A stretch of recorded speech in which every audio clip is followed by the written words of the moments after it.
In this class we're going to look at primary data collection techniques and general methods of data collection. So we start with observation. Now this was not really acceptable to many people back at the early days of surveying and development of surveying techniques. But throughout the 1960s and the 1970s, discipline areas like sociology and psychology started to use participant observation quite a lot. And now it's become quite acceptable as a form of data collection, and it has got advantages. For example, it takes place in a neutral setting. It's not a contrived situation. The observer goes to the area where the event is happening, where the people are, and makes observations and records accurately his or her own observations. So it's like a field experiment. You go to the area where the event is or the issue is and make observations. It minimizes the bias as a consequence, because the observer, I should say, the observer is looking at the situation and recording the situation, hopefully doing it accurately and in a neutral sense, not putting down his or her own bias. So it tends to reduce the bias you would get with, let's say, an interview, where the interviewer may lead the respondent down a certain way by body language or by having certain words that are suggestive of certain outcomes. The disadvantages of observation, well, it is limited to measuring behavior. That may or may not be a disadvantage, because a lot of situations we're looking at the behavior of people, or looking at their responses to situations, responses to a new product on the market, or to a change in price, or to some issue, perhaps a business issue that we're primarily responsible or interested in, not responsible for, but interested in. It's a fairly time-consuming exercise, making observations. It's not something that is quick and easy. The person has to be there. Perhaps the person has to work in the factory or in the office and be accepted. Perhaps work covertly in the office so that they're not influencing the behavior, and make the observations. So it may take time, it may be time consuming, and it may lead to more accurate understanding if the investigator, him or herself, is not biased and they record accurately what they're seeing. Sorry, personal interview. Well, that's a technique that's used quite a lot. It permits in-depth questions and responses, so it gets deeper. It minimizes non-response, because if the person has been interviewed, well, they are responding, so it minimizes non-response. However, it's costly, and there is an interviewer or an investigator bias. The person doing the interview may, as I said earlier, use body language, or may use suggestive words to influence the responses in a certain direction. And in fact, the interviewer may not do this in a malicious way. It may just be a part of his or her personality or recent experiences. It could be more serious. It could be that the interviewer cheats and says that they have interviewed a person when they haven't. Just get paid for nothing. So it does need monitoring and control. Telephone interviews, well, they've got advantages. They're convenient. Pick up a telephone and phone someone. They do save time, particularly travel, so they're relatively inexpensive. You don't have to go to the person to interview them. And there might be less investigator bias as a consequence of telephoning, because the person answering the questions can't see the body language. They have to answer entirely based on the words that come down the telephone. So the context of the interview, or the way that the interviewer is appearing, or the interviewer's reactions to the responses, these things are missing. So there's no bias in that way. There are disadvantages. There are a lot of people on the telephone who are not going to be interviewed, who might be relevant. It's an issue about where you find the telephone numbers. There's a worry about, a growing worry about cold calling, just calling people up and asking them their opinions. It's getting a bad name because of so many companies are doing it. And people with telephones want peace and quiet. They want to enjoy life. They don't want to sit by the telephone answering a lot of questionnaire type interviews. They don't want to sit there answering question after question. They want to look at television and enjoy themselves. So there's a limited time for the response. If people do agree to answering on a telephone, they don't want to sit there for hours answering either. They want to have it quick, 10 minutes, maybe 5 minutes, answer a few questions, thank you, it's over. But as I said earlier, there are issues about cold calling, and it's getting a bad reputation. Self-administered questionnaires, well, the idea here is you give the questionnaires out to people and go back later and pick them up, so that the people answer the questions when they have more time on their hands. It's cost effective. You go to a large area and distribute a lot of the questionnaires and go back later and see if you can get the filled out ones, the completed ones. It does minimize interviewer bias. The interviewer is not there, so there's no bias. And it promotes people to try and answer the questions accurately, because they're on their own and they have time to think, and they try to answer it as accurately as they can. Generally speaking, however, it's a very low response rate. Giving out questionnaires in an area, not everybody will return the questionnaire. People live their lives. They might go shopping when you go to pick it up, or they might go to work or whatever.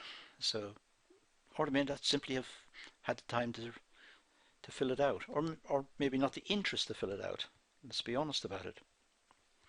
And there might be a lot of unanswered questions on the form, because maybe the respondents didn't understand the questions, or maybe they felt that it was too long.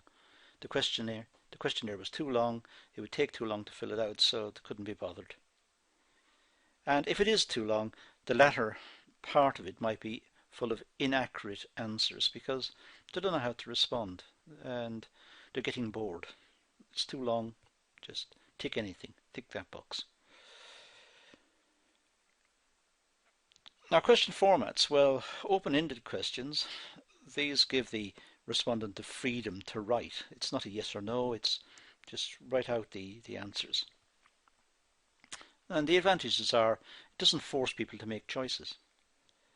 There are many situations, many situations in business and in life, indeed, where a yes or no answer is not appropriate. It may be a maybe answer. Perhaps this or perhaps that. If this, then that. So maybe a yes or no answer is not appropriate.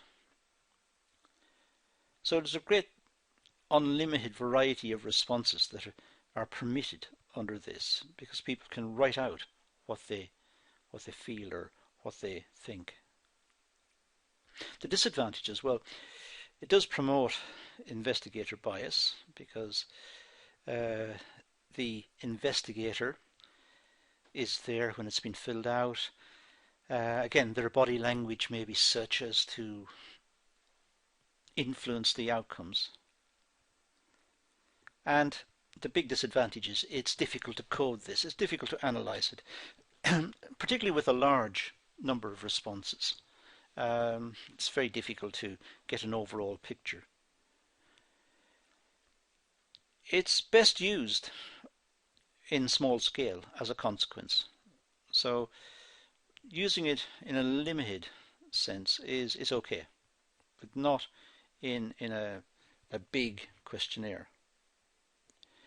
It does require having some sort of rapport with the respondent. The investigator and the respondent must they must have some sort of agreement between them. They must understand each other, and it should be a comfortable exchange, but not one with bias.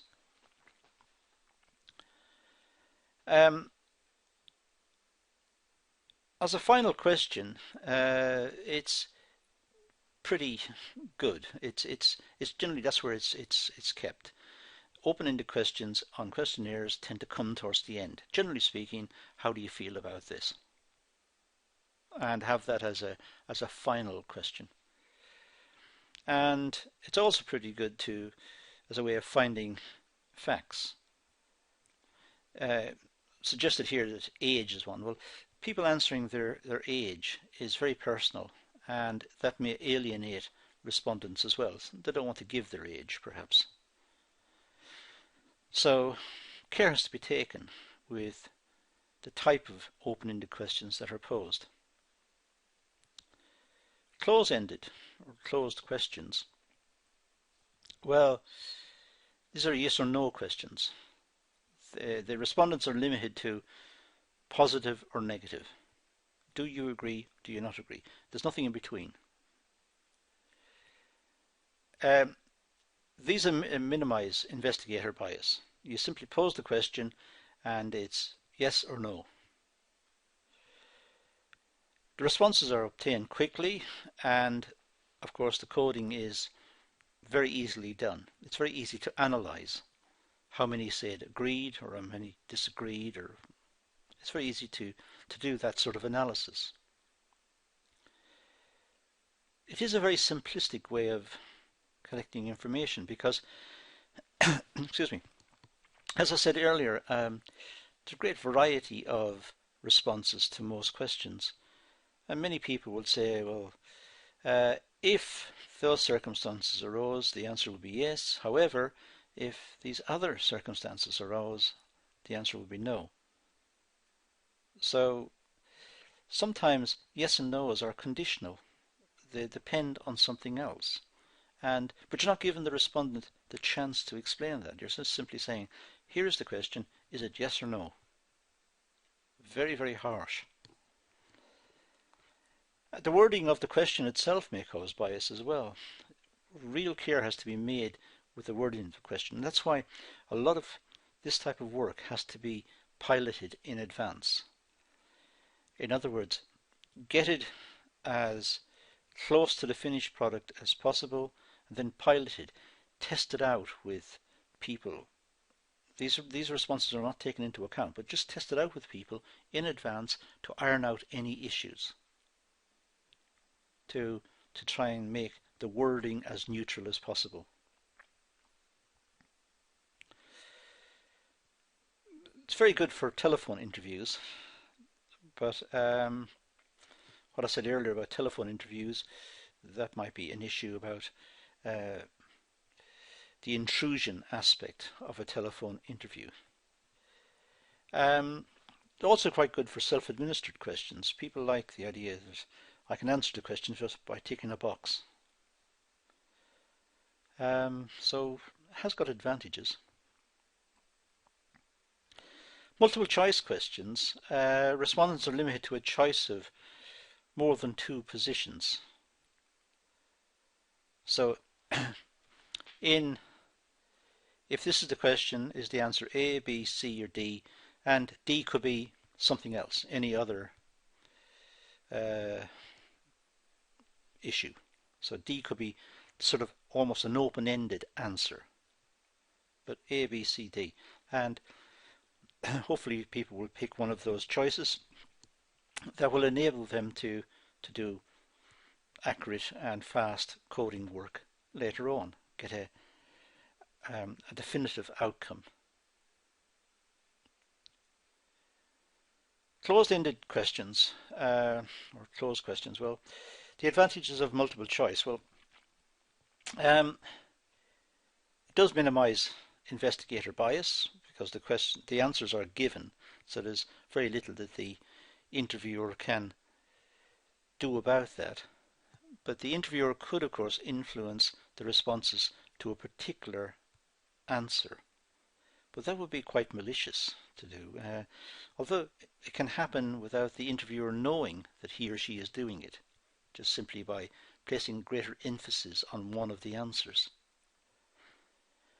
The responses are obtained quickly.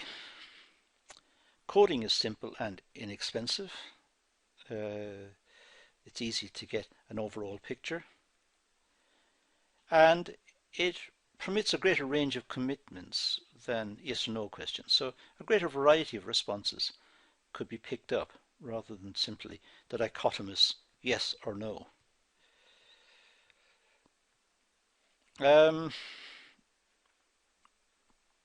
The disadvantages, well,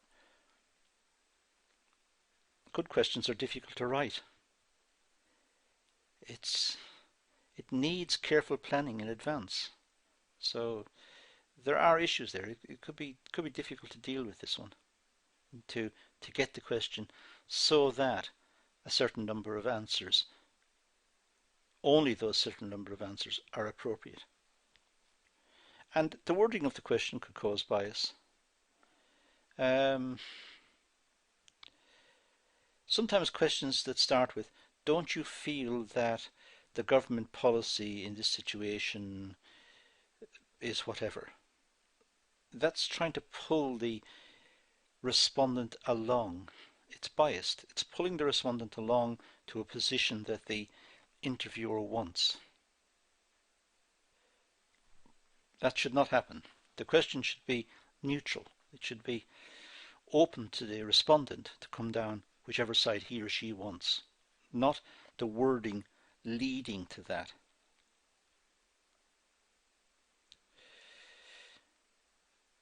The multiple choice one is best used in personal interview or self-administered ones and in telephone ones, as I mentioned earlier.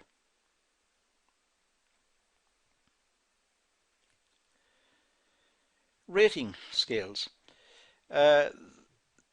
These are used quite a lot when we're dealing with attitudes.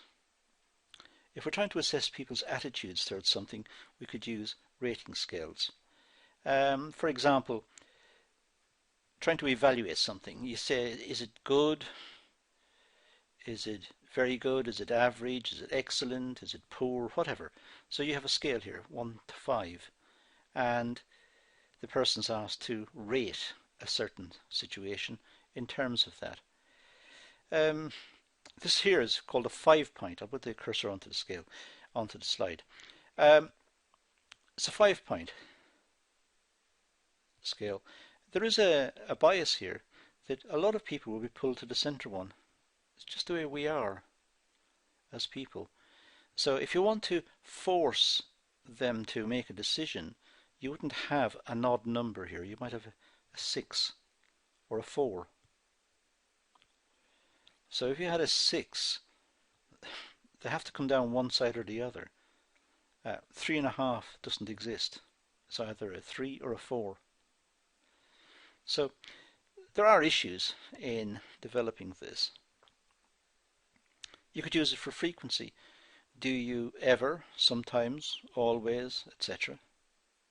Again, there's a bias there. People, sometimes. But if you want them to definitely come down one side or the other, you would have to have an even number of responses here.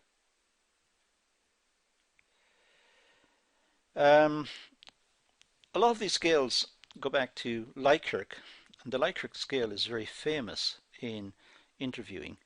It's an attitudinal scale. It looks at issues surrounding the development of a scale that measures attitudes and the pros and cons of the scale.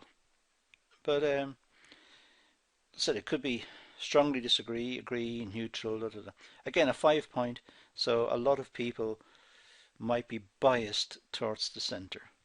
And again, to get rid of that bias, it might be a situation of having an extra one in. Have 6, so you got to pull down one side or the other side. You can't go to the center.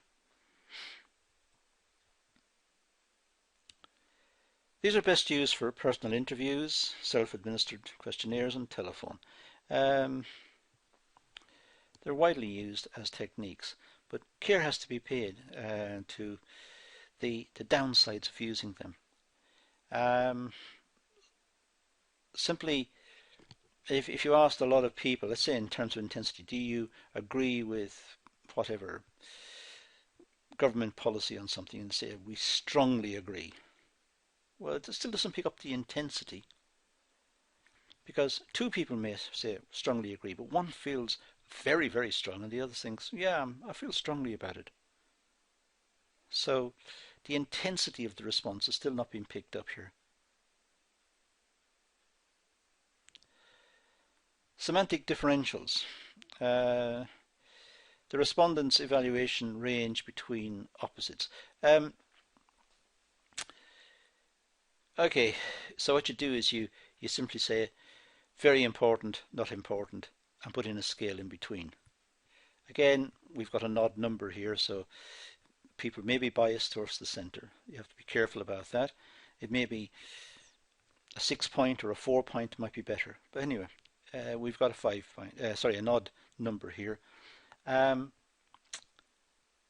Semantic differential, it means we pick one, very interesting, not interested. Very religious, not religious. Negative impression, positive impression. And put in a scale in between and select which one corresponds to the answer. Used in personal interview, in self-administered questionnaires, can be used in telephone interviews as well. Rankings. The respondent ranks preferences amongst a group of alternatives. So what's the preference here? Which do you prefer? Radio, television, newspaper, the internet? And you say, well, I prefer the radio, so that's the first. Television, second.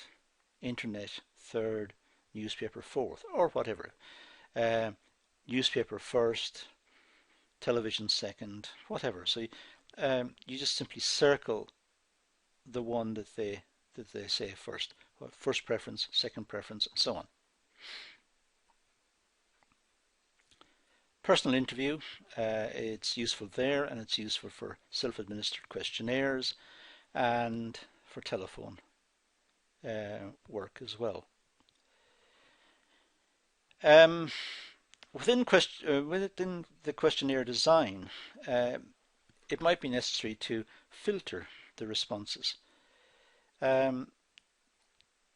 These are questions designed to direct respondents to different sections of the questionnaire. If you ask someone, do you believe the government is doing a good job in terms of economic policy? If they say no, then the next question, which may have been, why do you like the government economic policy? Can you elaborate on whatever? Well, that section is not relevant because it said no. You have to jump to the part of the questionnaire that follows from that. So within questionnaire design or interview design, it should be written against each question. If the response is whatever, go to section whatever, question 4, question 5, or question X, whatever it is. So the interviewer or the person conducting the survey is guided through the whole process with guiding notes on each question. And that gives greater continuity for the respondent. It makes a lot more sense. People get alienated if they say, no, I don't like government economic policy on whatever.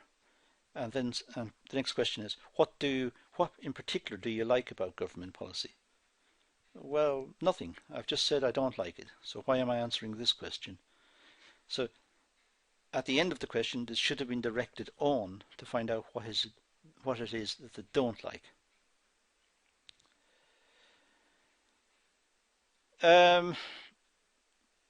Best use is to get answers for questions that are appropriate for only part of the sample. Well, it also gives greater continuity and greater clarification and more professionalism, because the respondent is getting a better experience. They're not wasting time, it's not frustrating, they're not getting upset because I've already answered that question, why are you asking me again? I've already told you I don't like it, so why are you asking me why I like it? So to avoid that situation, there may be branching within the questionnaire design. So each question, at the end of the question, if the response is positive, go to question whatever. So you're missing out some questions and going there, but that gives a greater experience. Greater, I suppose a greater experience, a greater sense of professionalism, and the professionalism is based on the experience of the person writing it, and the respondent feels that this whole exercise has been done by somebody with experience and with somebody who's done this before. They're in charge of the situation, and it's a greater feeling that it's coherent, it's logical. So there are some ideas about primary data collection techniques, and that concludes this class. So thank you for watching.